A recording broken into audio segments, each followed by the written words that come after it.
I'm Madison and welcome back to my channel. Today I have my May wrap up for you. So, super excited to get into my May wrap up. I had some really stellar books this month and then a couple of average ones. But without further ado, let's get into it. I read 14 books in the month of May. 8 of them were physical books and 6 of them were ebooks. I had 4 young adult books and 10 adult books. I had 4 mafia romances, 6 romances, 1 fantasy book, 1 dystopian, 1 horror, and then 1 magical realism? I don't really know what to call the last one. It's a mermaid book, but it's contemporary. And then my favorite statistic for the month, which is how many pages I read. And this month I read 5,125 pages. So as per normal, I'm going to be starting with my lowest rated read and working up to my highest rated read. I will say, however, I do have 3 books this month that I am not rating because I read them for work, and I don't rate the books I read for work because that is a conflict of interest. Anyway, so I'm going to be starting with those 3 books. I read 2 manuscripts and 1 e-arc this month for work. So one of those is When Stars Come Out by Scarlett St. Clair. This is Scarlett St. Clair's YA urban paranormal fantasy. This is a reimagining of Orpheus and Eurydice. It's a really cool take. You've got betrayal, soulmates, reincarnation, death magic, shapeshifters. There is romance in this book, but I do want to say there is a trigger warning in this for suicide and mentions of suicide. Quite graphic because our main character Honora, she can see the dead and how people died and can kind of like experience what they feel at the same time. So please do be aware of that. But this is a really unique reimagining of this like tale and of, you know, Charon. I really dug the magic system, but this is young adult, so it is not steamy if you've read Scarlett St. Clair's other stuff. Another one of the books I read for work was The Stranded by Sarah Daniel. This is a YA dystopian coming out in January of next year. It is already out in the UK soon though. So this is set on the Arcadia, which is a cruise ship that is now pretty much derelict because around about like 50 years ago there was World War III basically, and as a result people kind of like fled, and this cruise ship was something that, you know, was about to take off in the water, and then you had some people who were like trying to like, you know, escape the World War and also escaped onto the cruise ship, and the cruise ship has not actually made it to land in years. Like it's been 40 years and this cruise ship has just been sailing, and they finally want to, you know, make it to like New America, but they're not allowed to like actually board. And so a big part of this has to be like they're considered refugees, and there is a lot of talk about this, about marginalization and prejudice and generational trauma that comes in, but it's also very much dystopian. We have this guy and this girl. She is supposed to be a medic. She's trained to be a medic and is going to go in, like finally have her chance to be on land from like her medical training. And then you have a guy and his family are like the head of the rebels who want to, you know, revolt on this cruise ship and take it over and, you know, kind of rescue everyone from being stranded in the ocean for all these years. And the two of them end up meeting, and it's, you know, their kind of journey, kind of like some romantic undertones between them, but not really in this first book. It's a duology. So you get the POVs, plus you also get the POV of the villain as well, which is really unique. But yeah, that's what this one is about. But there's also like really cool drones in this. If you like drones, you'll like this book. And the last book I read for work was This Delicious Death by Kayla Cottingham. This doesn't have a cover yet that you guys know about. I just saw the final cover today and it is beautiful. I love it. But this is Kayla Cottingham's sophomore novels. She had a book come out this year that was another sapphic horror. This is her second sapphic horror novel coming out in April of next year. And this is basically like iZombie meets Jennifer's Body meets Coachella gone wrong. So around about 2 years ago, due to climate change, the permafrost melted. When the permafrost melted, a pathogen was released and it turned a percentage of the human population on Earth into flesh-eating ghouls. So basically they survive off human flesh to survive. They can't eat regular food, they have to eat flesh. They do have like full-on like teeth that come out, like not just like vampire teeth. I mean, like think Manon Blackbeak from Throne of Glass, like teeth, like all teeth. And then they also, their eyes go bloodshot and they have like claws that come out as well. Really cool. But it's set during like, you know, our world. So it's like post-apocalypse basically. And you're following these 4 best friends. They just graduated high school, they're about to go to college, and they're going to celebrate everything by going to this massive music festival. It's basically Coachella, and all 4 of them are ghouls. And when they get there, on the very first night, one of them ends up going feral, and they end up finding out that one of them has been drugged by this mysterious drug that is set out to like turn ghouls feral and basically like turn humanity back against ghouls who have now kind of like finally been brought into society. And everyone is queer, hella freaking queer in this cast. It is so much fun. It is super, super campy, but also very, very gory. So if you like campy horror, definitely check out Kayla Cottingham because her sarcasm is always on point. It's so funny. And there's also a romance. The romance is really strong in this. It's between our main character who is a cis bi heroine and the love interest is a trans bi heroine. And the love interest is also a really cool makeup influencer and she's really dope. So that is that one. Definitely recommended if you guys like sapphic horror. Okay, now we're gonna move on to the 4 books that I gave 3 stars this month. So the very first book I gave 3 stars to is Unexpected Union by Brooke Summers. God, that's shiny as hell. This is book 2 in the Maid series by Brooke Summers. It's a mafia romance series. This is an accidental pregnancy mafia romance. You have Danny and Melissa. Danny and Melissa have a one-night stand and Lissa ends up getting pregnant from it. Danny therefore has to marry her because, you know, mafia ways. He's the head of the Irish mafia in the UK. So it's basically them like forcibly getting married and dealing with this pregnancy at the very beginning of this.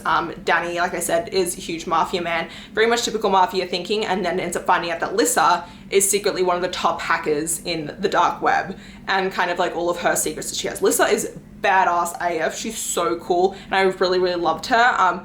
The thing is, like the back of this book is like, what happens when a traitor has plans to take Danny out and someone places like a hit on him? And the hit on him doesn't even happen until the last quarter of this book. Like, I was like, why would you tell me there's a hit placed on this bloke and it happens, like that's a spoiler. Okay, which I'm saying anyway, because if you look this book up, you're gonna see it. I did enjoy this. I just didn't love this as much as book 1. And there was just like so many time jumps because you're dealing with her throughout her entire pregnancy that there's like, you skip months and months and months and I wasn't like really vibing with that. I also didn't really love Danny as a character. I was basically just here for Lissa. Lissa was really cool. And that was kind of it. There is a trigger warning in this, I believe though, for sexual assault, if I'm correct. So do be aware of that. But yeah, it was like an okay mafia romance, so like not my top recommendation. We also have Give Me a Reason by A.L. Jackson. This is like a motorcycle light romance. Basically all the brothers are ex-motorcycle club members. So you do have some of that like MC vibes in this book, but it's not like a main aspect of it. So you have Trent Lawson and Eden Murphy. Trent Lawson owns one of the top nightclubs in town. Eden Murphy is a private school teacher. So Eden is coming into the club one night to work there secretly because she needs extra money and Trent ends up allowing her until the next day. He goes to pick up his young son from school and ends up seeing that Eden is his teacher. So it's really interesting because like it's forbidden the fact of like he is her student's father and she is his employee, which is like kind of like taboo there. He's also a single dad, which is one of my favorites. There's a lot of secrets in this book. It was like a really solid story with like him kind of being ex-motorcycle club, but his motorcycle club like past coming back to haunt him, and that's what puts everyone in danger in this book basically. My biggest issue with this is that the writing style is just not my kind of writing style. A.L. Jackson has a very, very flowery, very lyrical, very descriptive heavy writing style, and I just found myself consistently just like skipping over passages because it was the same stuff being repeated over and over about like descriptive stuff and I didn't care for it. The pacing was just all over the place due to that, but otherwise the romance was really good. So if you are someone who likes really lyrical and lush and like very descriptive heavy romances with like a lot of inner monologue is huge in this book, then you'll enjoy this. That's very hit or miss for me and it was miss in this case. We then have Wright with Benefits by KA Linde. This is book 8 in the Wright Brothers series, but book 1 in the Wright Vineyard series. Now I'm going to tell you right here, the reason why this is 3 out of 5 stars is because I messed up. I thought I was being smart by starting with book 1 in the Wright Vineyard series, but no, should have started with book 1 in the Wright series overall because I got confused as to who everyone was being. There was just too much backstory into all the other couples and what people had gone through that were like consistently mentioned throughout this, that it was taking me away from our actual couple. So that is my recommendation there. Someone did tell me that there should be like a character map in the beginning of this. There is not. There is no family tree. If there was a family tree in the beginning of this, that would have been hella freaking helpful. Wish there was a family tree. There should be a family tree. But this is a friends with benefits romance between, who even are they? This is Jordan, Wright, and Annie. They had a one-night stand a couple of years ago. She fell in love with him basically that night, and the next time she saw him, he was back with his ex-girlfriend, and so she's like, oh, you're like a bit of a shitty dude. Like, I thought we had something, and like, I'm not here for this. So they haven't spoken in years until they have like a chance meeting one night, and they end up rekindling their romance. But she's like, hey, I'm in med school, I'm gonna like basically graduate and go move across the country, like I don't want to have like an actual relationship with someone. And he's like, okay, let's be friends with benefits because I'm just in town to, you know, work on this vineyard and like start the vineyard up with my two best friends. And she's like, okay. So they start up a friends with benefits relationship, which as you all know, ends up progressing into more than a friends with benefits relationship, and that's what this one is about. Cute romance, definitely like an author writing style that I enjoy. Just not smart of me to start with book 8 in the series, so my own fault. Then we have, I feel so bad about this, Out of the Blue by Jason June. I don't think mermaids are for me, so this is my own fault because Jason June's first book, which is Jay's Gay Agenda, was one of my was my favorite young adult book of 2021. So I was very excited for this, but mermaids just don't work for me. This is a fake dating romance. You have Crest, who is a mer person, and part of being a mer person is when you turn the age of like 16, you have to spend one full moon on land helping a human complete a task in order to like officially stay a mermaid. Mer person. All mer people are non-binary in this book. And then you have Sean. He is a huge film geek. He's also a lifeguard, and his boyfriend just broke up with him to get this other guy before like the last month of school and prom and everything, and he is heartbroken. And so him and Crest end up meeting, and they end up starting a fake dating relationship in order to get revenge and make his ex jealous, and that is what this is about. It was a super fun one, but it really does lean heavily into like the mermaidness of this world and the film aspects of it and like movies, which just doesn't work for me. So that was like my own personal preference. I still really love Jason June, but this just wasn't like, I wasn't the audience for this, so yeah. Okay, moving on to my 4-star reads, and I have 3 of them. The very first one I'm going to talk about is actually, I'll move across here, Scarred by Emily McIntire. This is a reimagining of The Lion King. I'm going to repeat that, a reimagining, not a retelling, vastly different things. So there are some aspects of The Lion King movie that are like brought into this with like how characters behave and their roles in this book and some of their names, but it's not a retelling of how The Lion King goes. So you have got Sarah, and she comes from a distant kingdom, and she is being sent to marry the new king, King Mufasa. And she gets there, but her actual goal is actually that she's a spy, and she's actually being sent by her family because the Mufasas ended up murdering her parents. She's being sent there to actually find out like their secrets and to infiltrate them and actually kill the entire Mufasa family. So she's like a princess, but as a spy, a deadly assassin spy, which is so cool. And then our other point of view is Tristan Mufasa, and he is the younger brother to King Mufasa, the king. He is the scarred prince because his brother was so jealous of him that he ended up cutting a gigantic scar through his face. So can you guys guess what character he's supposed to be? That's right, Scar. And so Tristan is actually secretly leading a rebellion to overtake and kill his brother and take the throne for himself. So it's a dark royalty romance. He's not supposed to be with her because she's marrying his brother.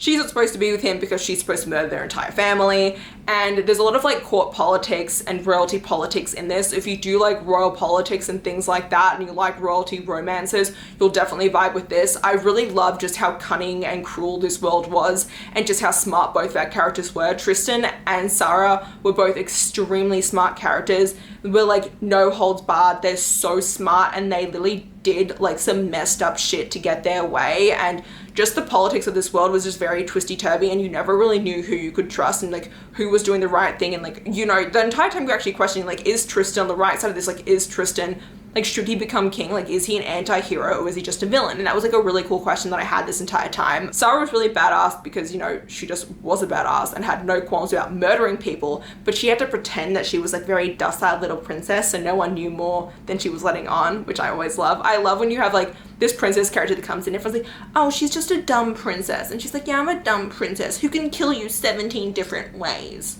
Always a favorite of mine. I do want to say that when it comes to the romance in this, there is blood play and dubcon in it. So if you're not a fan of dubcon, that is part of this. Also, Sarah is a virgin heroine, if that's something that you have any issues with. She's done stuff beforehand, but never, you know, popped the cherry specifically. Love that for myself. I thought it was really hot. I really enjoyed it. The reason why it's a 4 out of 5 stars is because I read this over the span of 4 weeks, and if I had not split this book up, I think I would have probably given like a 4.55 stars just because it was really enjoyable. I also read it while I was on the airplane and my cat was sick on the airplane, which was extremely stressful. So I didn't get to enjoy this book to the fullest extent that I could have, so I could actually see myself potentially rereading this someday. Another 4 out of 5 stars is Resurrection of Wildflowers by Micalea Smeltzer. This is book 2 in the Wildflowers duet. This duet, I'm not going to give you too much about, this one obviously because it's the second book in a duet, but I really did enjoy this. It does have a trigger warning for death of a loved one and cancer, so do know that. I also have a bunch of trigger warnings for book 1 in this series, which is The Confidence of Wildflowers. I'll leave my Goodreads review for The Confidence of Wildflowers below if you are at all interested in the trigger warnings for that, because 2 of them are technically considered spoilers for this series and I don't want to give them away here. But if death of a loved one is a trigger for you, then please do check out the trigger warnings just in case. I just recommend that. This is a duet that is an age gap small town romance. So we have Salem and Thayer. Salem is 18 when the series starts out and Thayer is 31 years old. Thayer moves in next door with his younger son. He is a single parent, trades off weekends with his son with his ex-wife. And Salem ends up nannying for Thayer and they end up falling in love over the course of book 1. And there is cheating involved because Salem at the start of it does have a boyfriend that she's not really feeling anymore, just feel like she's supposed to be with him. Thayer obviously, was so badly burnt by his last wife that he doesn't want to fall in love again, plus there's a massive age gap between him and Salem. And there's just like a lot that goes into it. I love this duet. I really, really do. The problem with book 2, the reason why it's a 4, not a 5, is just because it feels like a really, really long epilogue, basically. I did enjoy it, I did appreciate it, but there was no angst in the second book, whereas book 1 had a lot of angst in it between this forbidden romance of them, and then this second part of the duet takes place many, many years later where they reconnect, and because of that, there's not as much angst and stuff that comes from it because their age gap is no longer that prevalent. They're kind of just dealing with the mistakes that they made many, many years ago and kind of overcoming that. So I did really enjoy it. I still tabbed like the shit out of this book just because Micalea has the most beautiful writing style in the entire world. Her books are super bingeable. I literally open her books up, look up, it's like 7 hours later and I've finished it. Like, her writing style is amazing. I freaking, like, she has quickly become, because of this series, an author by author for me. But I do want to state that not everyone's going to love this series because so many of my friends have given this series like a 2 or a 3 out of 5 stars. And I'm over here like, 5 stars, I love it. And everyone's like, what is wrong with you? So please don't hate me if you read this book and don't like it. I love this book. Don't come at me for loving this series. Everyone has their own opinions, and I do recommend you give it a shot. I've had so many people give me shit over the age gap too because she's 18 and he's 31. Get over it. You read, I can't, just leave me alone. Like, age gaps are age gaps. The last 4 out of 5 stars I have is Birmingham Prince by R.G. Angel. This is a mafia romance that is kind of like Beauty and the Beast vibes, in my opinion. This is actually also an age gap, now that I think about it. They're both age gaps. I actually now really like age gaps, so long as the younger half of the age gap is over the age of 18. I've read one where she was not, and that was a no-no zone. But anyway, you've got Cassie and Luke in this. Cassie is the daughter of serial killers who have just gone to jail, and she has a younger brother that has been put into foster care because Cassie does not have a stable job or like a house or anything, and so she's also unable to get work because her parents were serial killers and no one wants to hire her, but she needs a job so that she can get her brother out of foster care and look after him. And she ends up hearing that there's a job as a housekeeper for this manor in her town that's like the recluse, like no one knows of him. Half the women who end up going there as housekeeper end up quitting within 2 weeks, and but like the pay's like $3,000, and she's like, I'll take it, like why not? Goes there, and this is where she finds Luca. Now Luca is he's not the retired head of a mafia, but he's supposed to be the head of a mafia group because of an accident many, many years ago that left him scarred and his family members all dead. He decided to step down as the mafia head, and now he just lives as a sad, sad alcoholic in his manor. And so Cassie goes there, works for him, and it's their romance of them falling in love with one another. I really loved it. I'm just such a huge fan of Scarred Heroes. It's a 4 out of 5 stars just because it did take a while for things to start off, because for the first like third of this book, Luca is just like a flat out alcoholic who is just not doing jack shit. But once he gets out of his alcoholism stupor, and like becomes a participating member of society again and starts to heal with Cassie. I fell in love with their romance. Their romance was so sweet. You do have another virgin heroine in this, by the way, but their romance was so adorable. I loved how much she just loved him and fell for him and wanted to help him heal, and how he just saw her as like this queen, this light to his life. Like he was like, you are the light of my life and I'm going to treat you like the light of my life. Like you deserve all like the wonders and the magic in the world, and I'm going to give that to you no matter the cost. I love the two of them together. I thought it was so beautiful. So do check out RG Angel. Not a lot of people have read her Mafia romances, and I highly recommend them. This is also a Cosa Nostra, if you haven't read a Cosa Nostra Mafia romance before. Okay, then we're moving on to 4.5. I only have one 4.5 star, and that is Carnal Urges by JT Geissinger. This is a Mafia romance, Irish Mafia romance, captive Mafia romance. So in this you have Declan and Sloane. Sloane is the best friend of the heroine in book 1 of this series. You don't necessarily need to read book 1, but you should, because the way the book 1 ends leads into book 2 and explains why she ends up getting captured by the Irish Mafia, basically. So Sloane gets captured by the Irish Mafia because of a misunderstanding. She spends around about like 70% of the book captured, basically. You know, that's just how those work. And I love this so much. It is so funny. The one thing that JT is so amazing at with her Mafia romances is that she makes you laugh your ass off like no other. It was like, I was just having a blast the entire time I was reading this. It was just the funniest shit I've read in my entire life. And who doesn't love that sometimes? Like, it's such a fresh take for a Mafia romance when that's the case. And so I really enjoyed this. I thought it was so much fun.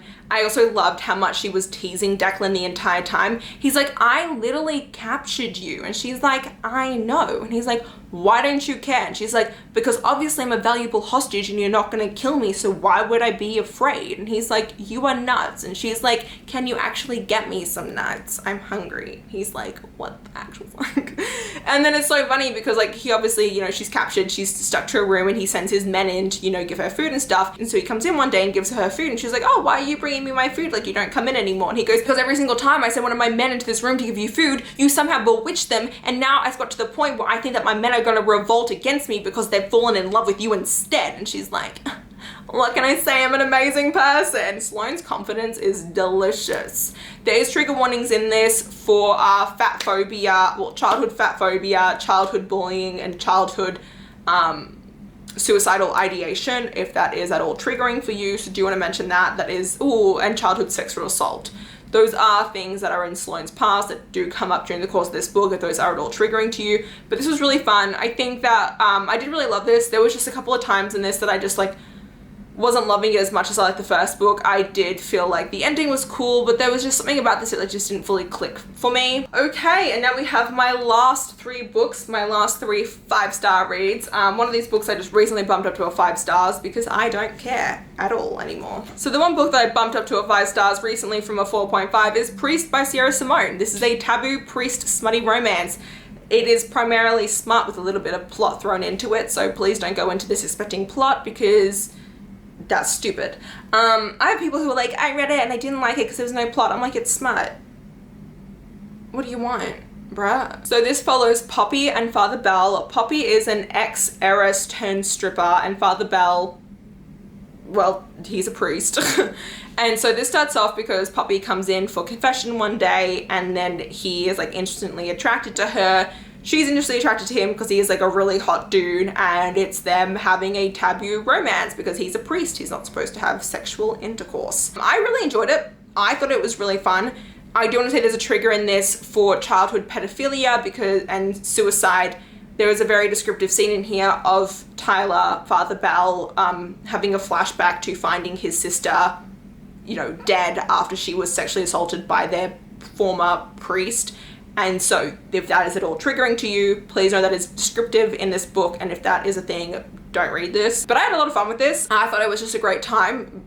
Sierra Simone is like the queen of smut. Her smut, the way that she writes smut is just top tier. There was no one I really feel like who writes smut like Sierra. There's just something about the way that she does it that is just so freaking well written. And I do really love that, like, while there's like a strong plot to this, there is still an underlying plot and emotional connection throughout characters. And I love how believable the relationships are and how palpable everything is, and their angst and their inner turmoil, especially in this. So while I say there's not like a lot of plot, there is still a plot to this. It's just not the kind of plot that you're gonna get from like a freaking rom-com. You know, people But like I said, the banging in this is great. Like, it starts with the bang from the first 50 pages and it just keeps going from there. I love it. I love this. I read it for taboo smut and I got taboo smut out of it. So that's what you're cool with. That's what you're cool with. Another 5 out of 5 star was Bloody Union by Brooke Summers. This is book 1 in the Maid series, which I had mentioned before. Book 2 was a 3. This is a 5. This is so much fun. If you do love Sophie Lark, especially Yvonne by Sophie Lark, you will love Bloody Union. So we follow McKenna Gallagher and Dante Bianchi. Now, they end up having an arranged marriage to form an alliance between the Italians and the Irish. But on their wedding day, I think it's the Russians come in and try and murder them all.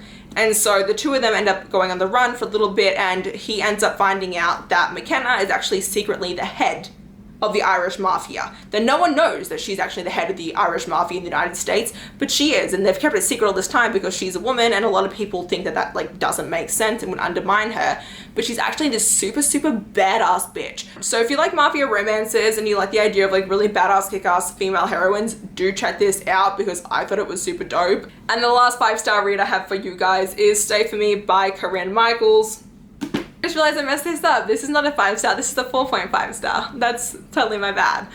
This is a 4.5 star, it's not a 5, because books 1 and 3 in this series are 5 stars. Book 2 was a 3-star, and this is like a 4.5 star book. So this is Stay For Me. This is the last book in the Arrowwood Brothers series, which if you've been watching me for a while now, you know what this series is about. It's about these 4 Arrowwood brothers. When their dad passes away, they're supposed to inherit the family farm and they're all going to sell it, but when they end up getting the will, they find out that their dad put in a stipulation where each of the brothers has to spend 6 months on the farm in order to inherit their portion of the will of the farm. And they don't want to do that initially because their dad was really abusive and was an alcoholic, but they end up agreeing to do it because they do want to like be able to get rid of the land once and for all. So this is the final brother's book, Jacob. He is the 3rd youngest brother, I think, if I'm correct. Jacob is a Hollywood actor. He's a movie star. He just kind of got his like Indiana Jones movie gigs. Like, he's really about to be up and coming, like the newest, hottest star in Hollywood, but comes back for his 6 months to be on the farm. And when he gets there,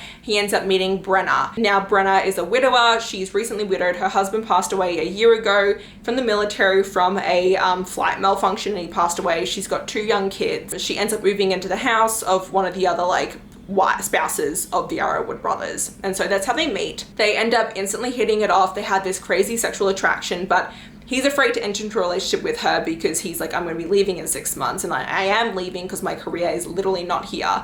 And she's also like, I don't know if I should be with him because like it's only been a year since my husband died, so like I shouldn't be feeling this way about him. Like, is it too early for me to move on? But their chemistry was so beautiful. I love these two together so much. Jacob and Brenna was so meant to be. Like, their connection, their everything was just so beautiful and palpable, and I just freaking love the heck out of it. Like, there's a beautiful scene in this where he takes her on like a movie date, and when they're, you know, about to leave, like it starts pouring rain, and he's like, says like, hey, get out of the car. And she's like, why am I getting out of the car? It's pouring rain. He's like, we're gonna dance in the rain. She's like, but I'm gonna get wet. He goes, every single woman should dance in the rain at least once in her life. And I was like, that is so sweet. I loved it. It was so amazing. So highly recommend this series. Overall, one of my favorite small town romance series. And yeah, that's gonna be it. Hope you guys enjoyed this video. If you did, please like button down below. If you want to see more of me, please go to my channel. And until next time, thanks a bunch, everyone. Bye-bye.